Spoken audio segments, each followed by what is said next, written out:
also watched the trailer from the prequel, The Blood of Youth. That one was really amazing. Oh, there's a prequel. Okay. Yeah, this is a sequel and there's a prequel. Because Blood of Youth was so successful, they made like 3-parters. But the second part wasn't so successful. This would be already the 3rd part. 其实关于这黄金棺材的传闻，我倒是听了一些。为什么这么多人想要得到呢？他们送了我们帖子，岂不是就要杀我们呀？你兴奋个什么劲儿？我想去一个地方，需要2位陪行。我们可以一起闯荡江湖。入了江湖，有的是能顷刻间取你性命的存在。把那个表情收一收，别太丢人。接下来，我们就要开始真正的行动。想不到初入江湖就能遇到这样的对手。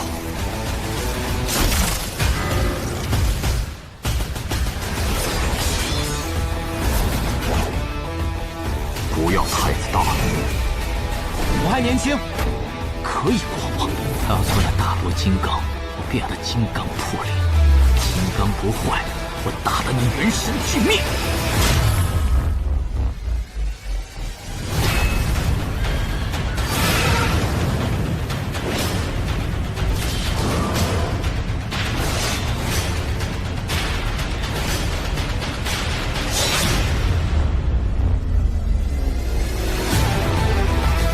我们都是一样的，所以今天谁都不能死。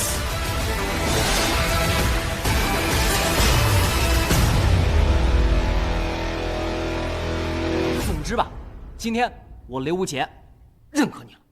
我要你认可我。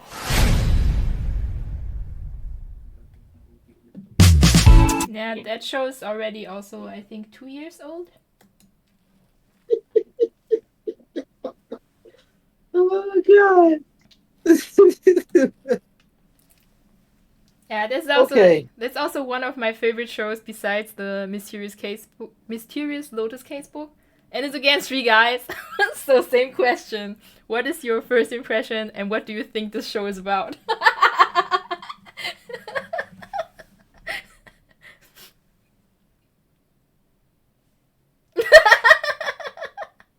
I mean, the show before was about an assassin, which is a sequel to this one. Definitely giving me a 3-way bromance going on. That's correct. I give it check. I mean, like, the trailer is very obvious. It's too damn obvious because you got the serious type and then the goofy type. They're a couple.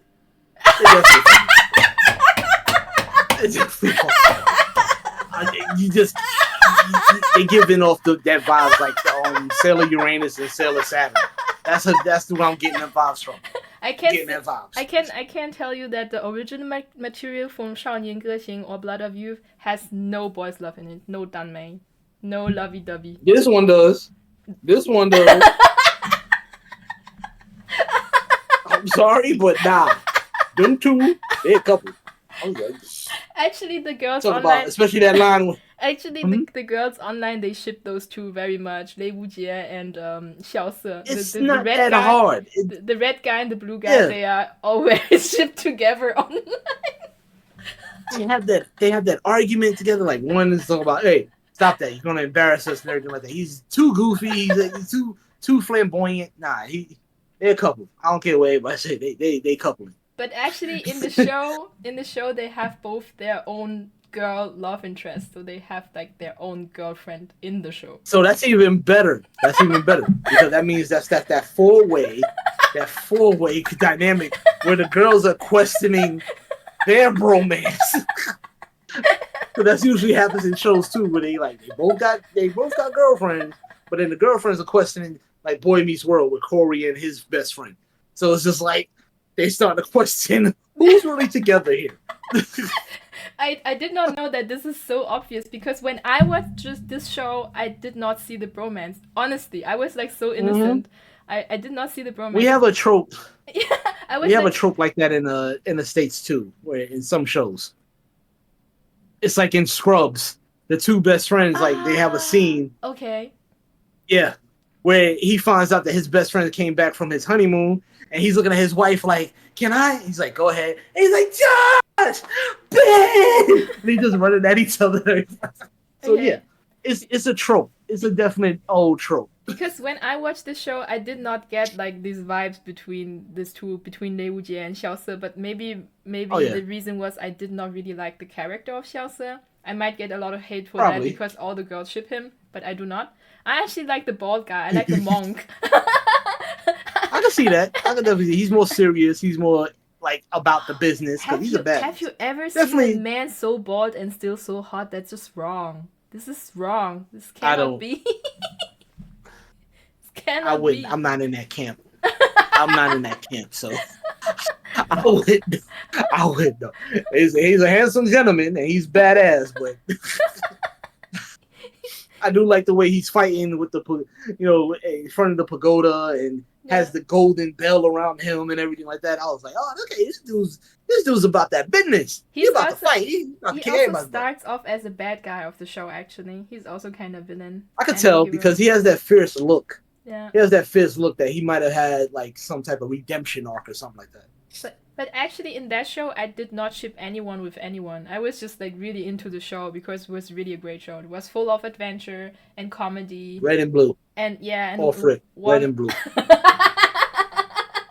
All for it. No question.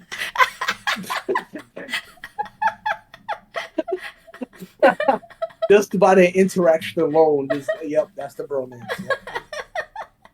But it's really like that. If you look at online, like in the Chinese internet, it's everywhere.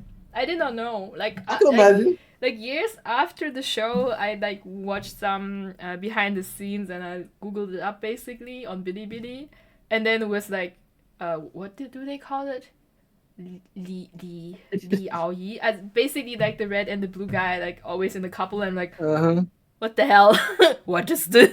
Yep. Oh, it's a trope older than us. It's a trope that's been around for a long time. Where you just see the two guys it's like you got the brothers. Yeah. That, they act like brothers, but then you got the two guys that's like you're kind of not sure if it's a romance or it's just very friendly. Is it a romance? It's but like one guy is always very clingy to the other one, and then you're like something is going on.